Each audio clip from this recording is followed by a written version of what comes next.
এক দল বানিয়েছে ওই যে এনসিপি, তারা আবার সব জায়গায় যায়। এদের চাঁদাবাজি মাস্তানি আজকে মানুষের জীবনে নাবিশ্বাস উঠেছে। এবং আজকে গোপালগঞ্জে যে তার যে ন্যাক্কারজনক ঘটনা ঘটলো, তো এদের কারণে আজকে প্রায় 7-7টা প্রাণ ঝরে গেল। তো আরো হ্যালো বন্ধুরা, সকলে কেমন আছেন? আশা করি প্রত্যেকেই ভালো আছেন। সো বন্ধুরা, সবাইকে নতুন ভিডিওতে স্বাগত জানাচ্ছি। বন্ধুরা, আজকের ভিডিওতে সবথেকে গুরুত্বপূর্ণ যে টপিকটা সেটা হচ্ছে এনসিপি এসেছিল গোপালগঞ্জে। এটা হয়তো আপনারা সকলেই জানেন। এবারে এই এনসিপিদের নিয়ে মুখ খুলেছেন সাবেক প্রধানমন্ত্রী শেখ হাসিনা। তো কি বলেছেন আজকের ভিডিওতে থাকছে। তো আপনি যদি আমাদের চ্যানেলে নতুন হয়ে থাকেন তাহলে চ্যানেলটি সাবস্ক্রাইব করে পাশে থাকা বেল আইকনে ক্লিক করুন। সো বন্ধুরা, চলুন বেশি কথা না বাড়িয়ে আজকের ভিডিওটি শুরু করা যাক। এবং বন্ধুরা, সেই সাথে রয়েছে এনসিপি নিয়ে আরও অনেক আপডেট। তো এসব কিছু মিস না করতে চাইলে ভিডিওটি না টেনে সম্পূর্ণ দেখুন। তো বন্ধুরা, চলুন ভিডিওটি শুরু করি। বন্ধুরা, ভিডিও শুরুতেই থাকছে আজকে সাবেক প্রধানমন্ত্রী শেখ হাসিনাকে নিয়ে। তিনি কি বলেছেন চলুন সেটি উপস্থাপন করি। এক দল বানিয়েছে ওই যে এনসিপি, তারা আবার সব জায়গায় যায়। এদের চাঁদাবাজি মাস্তানি আজকে মানুষের জীবনে নাবিশ্বাস উঠেছে। এবং আজকে গোপালগঞ্জে যে তার যে ন্যাক্কারজনক ঘটনা ঘটলো, তো এদের কারণে আজকে প্রায় 7-7টা প্রাণ ঝরে গেল। তো আরো যারা আহত তাদের অবস্থা খুব আশঙ্কাজনক। ধারণা করা হচ্ছে যে 15 জনের মতো বোধহয় মৃত্যুবরণ করবে। আমি তীব্র প্রতিবাদ জানাচ্ছি।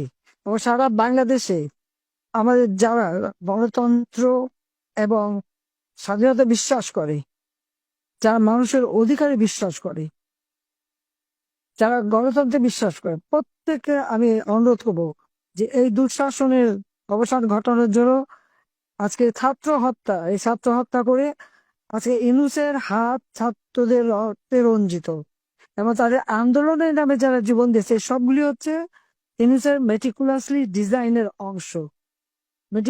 ডিজাইনের অংশ হিসেবে সে একের পর এক লাশ ফেলে। আজকে যদি আমি প্রশ্ন করি, এই যে আবু সাঈদের হত্যা নিয়ে এত কথা টেলিভিশন আপনি দেখলেন, বুক পেটে দিল, তাকে গুলি করা হলো, তার পোস্টমর্টম বা ফরেনসিক করা হয় না কেন? সেটা করা হলে দেখা যাবে যেগুলি পরিকল্পিত হত্যাকাণ্ড। শুধু ক্ষমতায় গেলে লাশ ফেললেও সরকার পড়বে। তো বন্ধুরা, আপনারা শুনতেই পেলেন স্বৈরাচার সাবেক প্রধানমন্ত্রী শেখ হাসিনার বক্তব্য। তিনি এখানে জানিয়েছেন আবু সাঈদকে যে হত্যা করা হয়েছে এই হত্যাটা নাকি পুরোটাই পরিকল্পিত। তো বন্ধুরা, এই স্বৈরাচার নিয়ে আপনার মতামত কি অবশ্যই কমেন্ট করুন।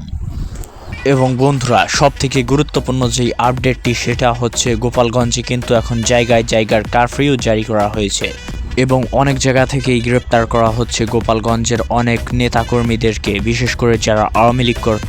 তো বন্ধুরা, এই নিয়ে থাকছে আরও অনেক আপডেট। তো চলুন একটু দেখে নেওয়া যাক। এবং মাইকে তো ঘোষণাও করেছে, যার যা আছে তাই নিয়েই বেরিয়ে পড়ুন।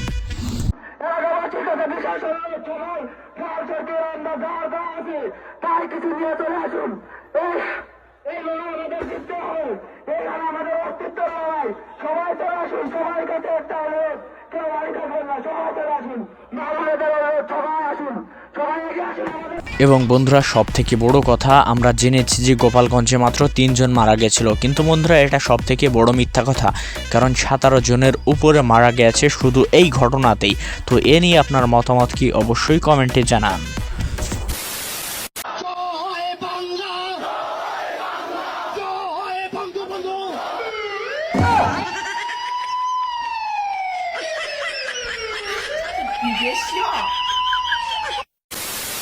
তো বন্ধুরা, আজকের ভিডিওটি আপনার কাছে কেমন লেগেছে সেটি অবশ্যই কমেন্টে জানাবেন।